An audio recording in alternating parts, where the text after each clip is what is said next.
সবাইকে নমস্কার জানিয়ে বলছি, প্লিজ দয়া করে কেউ কাউন্টিং এজেন্টরা এবং প্রার্থী ক্যান্ডিডেটরা তারা ভোটিং এলাকা ছেড়ে আসবেন না।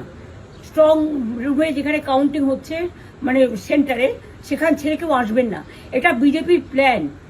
প্রথম 2-3 রাউন্ডে আমি কালকে থেকেই বলছি যে ওদেরগুলো আগে দেখাবে, আমাদেরগুলো পরে দেখাবে। এবং অনেক জায়গায় 2-3 রাউন্ড কাউন্টিং করার পরে প্রায় 100টা জায়গায় কাউন্টিং বন্ধ করে রেখে দিয়েছে। এবং কল্যাণীতে ধরা পড়েছে 7টা মেশিন, যেখানে কোনো মিল নেই।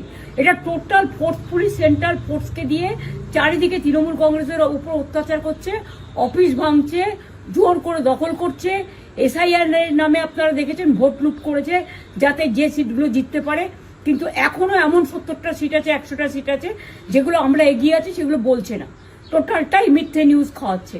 আগে ডিআইসিও এই খবরগুলো দিত, কিন্তু তাকে কালকে চেঞ্জ করে দেওয়া হয়েছে। টোটালটাই ইলেকশন কমিশন নিজের ইচ্ছে মতো খেলছে, এবং সাথে কেন্দ্রীয় বাহিনীকে নিয়ে। এবং আমাদের পুলিশরা টোটাল মাথা নত করে কেন্দ্রীয় বাহিনীর আন্ডারে কাজ করছে। সুতরাং আমি আমাদের কাউন্টিং এজেন্টদের, আমাদের সমস্ত পার্টির কর্মীদের বলবো, অত মন খারাপ করার কারণ নেই। আমি বলেছিলাম সূর্যাস্তের পরে আপনারা জিতবেন।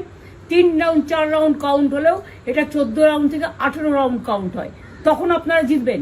Wait and see, watch. আমরা সবাই আপনাদের সাথে আছি, আপনারা কেউ ভয় পাবেন না, নিশ্চিন্তে থাকুন। আমরা বাঘের বাচ্চার মতো লড়াই করে যাবো।